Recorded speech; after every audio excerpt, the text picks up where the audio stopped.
You mentioned 3 games. You guys ready to see the second game? Yeah. Here is the intro for the second game in Yo stage quiero 1. verte todo el juego completo. Stage 1, Game 2. This round will determine who puts the most smash in Super Smash Bros. For Wii U. In this home run contest, players will be scored based on the distance they hit the sandbag. In other words, time to put up or strike out. May the heaviest hitter swing the game. This place just absolutely erupted. Super Smash Bros. Wii U home run contest. Let's take a look at the rules for this one. Each player will get 2 attempts each. We will go in groups of 12, and in that group of 12, we'll divide them into 3 groups of 4. First group will go, second group will go, third group will go with their first attempt. Then we'll snake it backwards. Third group will take their second attempt, second group will take their second, first group will take their second. We're scoring based on how far they hit sandbag. Points are earned based on rank. Similar to shield surfing, furthest distance 24 points, second furthest 23, all the way down to 1. However, if you hit a couple of foul balls and get double zeros on both your attempts, that is a 0, of course. And Morgan, I think a lot of people familiar with Super Smash Bros. But tell us a little bit more about what we'll expect to see in this home run contest. Yeah, so home run contest, totally different beast. Smash Bros, you're fighting against one person, 8 people, whatever, you're beating up on other players. This, you're just beating up on Mr. Sandbag, and you've only got 10 seconds to do damage, and then get one hit in to sort of send him flying. And that 10 seconds is going to go fast in this kind of pressure-packed environment. You mentioned Mr. Sandbag, don't worry about him, he can take a lot of damage. Don't worry about Mrs. Sandbag and 2 little beanbags. Looks like our players are set and ready to go. So here's our first group of 12 in the home run contest, starting with that first group of 4. Now, on 2 attempts, you get 10 seconds to do damage on Sandbag. How do you judge between doing damage and racking that up versus going and timing up your smash attack potential? You've got to play a little bit conservative. Even make sure you get a hit in at all. A couple of Roys, a Ganondorf, and a King DDD as we get set. 3 seconds left. And looks like Wyatt A got a hold of Sandbag. Let's see where that goes. Back.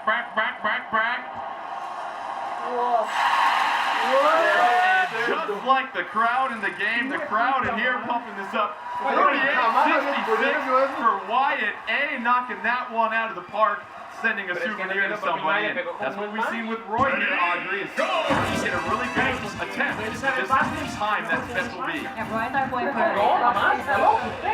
Ganondorf, and Ganondorf. Ace of Butterfield with a nice connection. Yellow Killer B getting some work. Aim and Santiago. Everybody getting a hold of Sandbag. Santiago, though. Aim and Santiago above 3,000. And already we're seeing some impressive distances. That group is officially putting on a show right now. I feel like I'm on the next group. I'm sweating a little bit. The crowd is loving this as the third group of 4 gets set to go. We've got 2 Ganondorfs and Roy, and you get another Roy. Stephen G doing a fine job toppling that Sandbag. Let's see if Ganon's the reverse war on Stephen G. Gonna set this thing sailing. However, Thomas Cruz misses. Let's see how this goes for Stephen. Look at 360. 360 Chris M. Launching that Sandbag to 58-46. That is your leader in the clubhouse after the first attempt.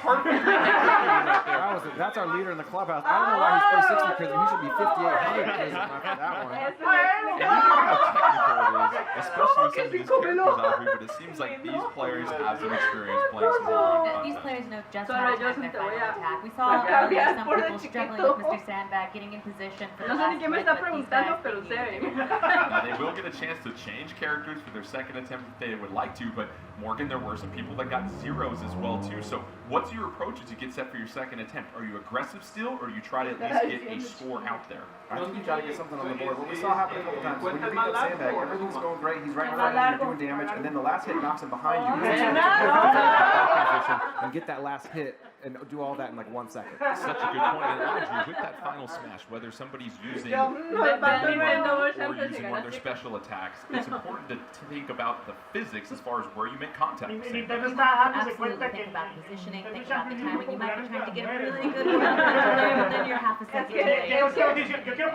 continue to get things set, there are so many little fine details, and Morgan, you have to execute so many things in 10 seconds. You start to feel that internal timer tick faster and faster and faster. Yeah, exactly. We're going to see these guys. It's like damage. Wait. Okay, where's Sandbag? Okay, do that last hit, and then it comes at you quick. 360 Chris Sim has your leader right now at 5,800, but here comes Steven G. Has the sandbag of 135 and the reverse Warlock punch. Everybody's sending sandbag sailing right here. Let's see where sandbag ends up. Oh, 360 Chris M. Yet again, another monstrous shot. We might have to give Aaron Judge a phone call here because that is very impressive. 58-20. Remarkable performance right there. And what we saw second time around for everybody. Here's the second group, their second attempt. 3 Ganons and a Roy. Let's see what they can do. It looks like Abe E getting some great damage on the sandbag. Gonna have to time up that Warlock punch. Abe E with the reverse Warlock punch. Let's see where it goes. Santiago missing the back, but all 3 other competitors sending that thing flying. 5,800. Asa got off a real nice... Ladies and gentlemen, across the country, 7,800 for Asa. Why use a bat when you can use a flaming sword, he said. He sent that one across the pond, let's be honest there. Impressive work by Asa. All right, our final score at this point. My goodness, with these monstrous scores. Let's see what Wyatt can do with a charged attack from Roy. And Wyso Sarah, unfortunately, not far, but keep an eye on Wyatt. That thing's going to be sailing for a moment here. The tension builds, and Wyatt with a very solid performance. 5,300. So Audrey, all across the board, some unbelievable performances that we saw in this first round of the home run contest. People who have great control of their characters, they know just when to hold to the last second of that final hit, and it's in Mr. Sanchez. And Morgan has put a lot of damage on sandbag. However, it all comes down to how you time and place that final attack to send it. That's right, you gotta be that last one. You haven't planned anything. Man, I'm super impressed by that first group. I think they brought it, and I can't wait to see what this next group does. They're transitioning to the next group on the stage, and just like shield surfing, we're going to see a lot of scores that are close, but to be frank, these scores are a lot higher than I expected. A lot of times we were practicing ourselves and we thought, 2,000. No, it seems like you've got to crack at least 3,000 to get into the top 10. And that's true. Something like this where you only have a handful of seconds to make it work. I really thought that a lot more people would just miscalculate. Let's take a look at the leaderboard after the first group of 12 has gone with their 2 attempts in the home run contest. Asa Butterfield, the leader in the clubhouse, as we said, followed by 360 Chris M and Wyatt. All 3 of them, some monstrous hits. So it's going to take a lot from this second group to sneak into that top 3. Meanwhile, Santiago, Kyle, and Wyso Sarah in spots 10, 11, 12. And so, if you're backstage, Morgan, and you hear the roar from the crowd, what's going through your mind as far as, I'm going to have to maybe dial it up a little bit more when I get set for my I team? feel that. I think that like some of these guys might have been thinking, hey, let's just knock something out there 1,000 or so. And now that you're feeling, I don't know, I think they might see some risk taken now. And we clearly have 2 characters that are very popular, Roy and Ganondorf. So it looks like the players are ready. I'm sure we'll see some more Ganondorf. So let's kick it down to them as we go to our first quad box. Remember, first group of 4, second group of 4, third group of 4. Then we'll snake backwards as we get set for our 10th and home run contest. There's so much excitement here, Audrey, with this crowd, with these players as they get set, making sure that the judges are ready to go. The players choosing their control scheme, choosing their players. Let's take a look. We got 2 Roys and 2 Ganondorfs right now. You see this? Roy on your bottom left getting some nice combo damage, may get a chance to charge that special B. Let's keep an eye right there. Dan S sending and sailing. However, Sonny and Cole both strike out, unfortunately. Kyle with a nice launch as well, too. But Dan's going to keep on going. Dan, 5,300 with Roy. And just like that, Audrey, you take your time and you charge that special. It really paid off there. We saw Ganondorf's a popular choice because he's so powerful, but he's so slow. We got the crowd chanting John Numbers' name. Let's see if he can bring it. Second center floor, you see John Numbers on the bottom right going with Ganondorf, going to try and connect with that reverse Warlock punch. John Numbers perfectly timed with Ganondorf. They gotta lay out and let this one fly here, folks, as they're going nuts. When you do it, Ganondorf, that was flawless. John numbers, however, it's great, but still, don't forget, Ace of Butterfield over 7,000. So John numbers, 6181. That's going to be good for second place overall so far. Very impressive performance by our defending champion. Absolutely, he pulled it out, but you got to keep an eye on the kids, as Asa is proving. Austin on your top right with Ganondorf trying to time up that Warlock punch. Austin! Nice connection by Austin as well, too.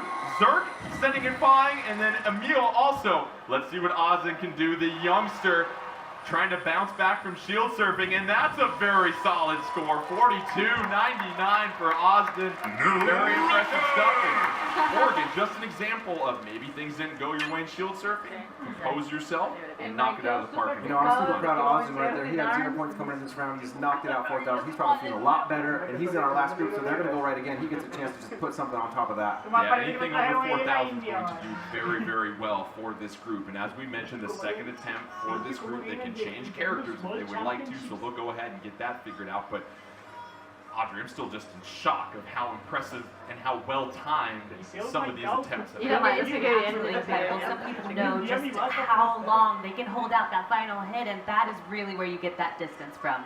Sounds like the players are ready, so let's send it back to our third group of 4 for their second and final attempt in the home run contest. Austin had the best hit out of the group of 4 last time. Zerk with Ganondorf, Emil with Roy, and then you have Tuberon with Roy as well, too.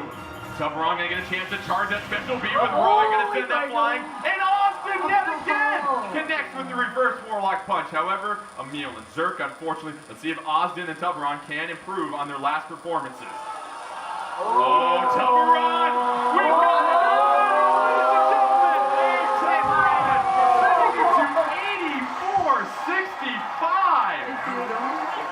Wow. Just when you thought it couldn't get any better, there you go. Great stuff right there. Our second group of 4 with their next attempt. Very good stuff right here. You see Bowser making an appearance. Let's see if John Numbers can climb up higher. John Numbers connecting with that Warlock punch. This could be something special here. Meanwhile, Anthony and Bailey, they strike out Marco in 1664, but look at John Numbers. The numbers just keep rolling for him. Admire your work right there. Gonna flirt with the top spot. 65-43, Audrey. That could be good for top. Not bad numbers right there. John Numbers showing everybody why he came back as the defending champion. Let's go to our final group now. We had a couple zeros in this round. They've had to sit on it this whole time, so let's see if they can all put something out there. Zeros can certainly shake up the leaderboard. We see Sunny K doing some nice combos with Ganondorf right here.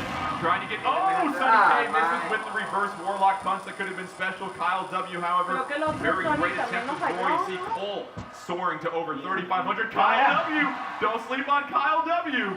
It's a nice one for over Kyle. 6,000. Wow. Morgan. And I gotta say, I'm proud of Cole right there. Cole was sitting on a 0. He was the last to go. Had to sit on that 0. He knocked one out 3,500. That's gonna feel really good. I'll be honest, I'm running out of fingers to count all the 6,000 we had here, Audrey. Very impressive stuff from all these We've players. got some really high scores here, and some people, like you said, Morgan, who started with nothing and came back and proved themselves. And that goes to show you just the resolve, especially from some of our players. This is a huge stage. And we saw in the case of Austin, gets a 0 in shield surfing, but comes back and puts up one of the more impressive scores here. You gotta feel good about yourself as you get set for our next game, potentially. Absolutely. Never count yourself out. It's not over until it's over. Certainly is it. It'll definitely shake up the leaderboard a little bit more. As we said, our judges will tabulate those scores. We'll get you an update here shortly. But now we talked about things being competitive here, Morgan, and after all of these scores, it's really going to be interesting to see how those spots kind of 13 through 18 shake out. Yeah, so right now they're taking their scores from the first round, the first game in this round, stacking up those from the second, putting them together, and then we're going to see that total going into the last round. And I feel like that round the players really came into their own. I feel like they got some confidence. Most of them knocked something out there. I think they're all going to be sort of peaking for in time for this third game, which I'm excited about. We've applied our advanced algorithms and have gotten the scores tabulated. Let's take a look at the leaderboard after our first 2 games in stage 1. And Tuberon, your leader at 24, Ace of Butterfield second at 23, John Numbers, your defending champion in third at 22.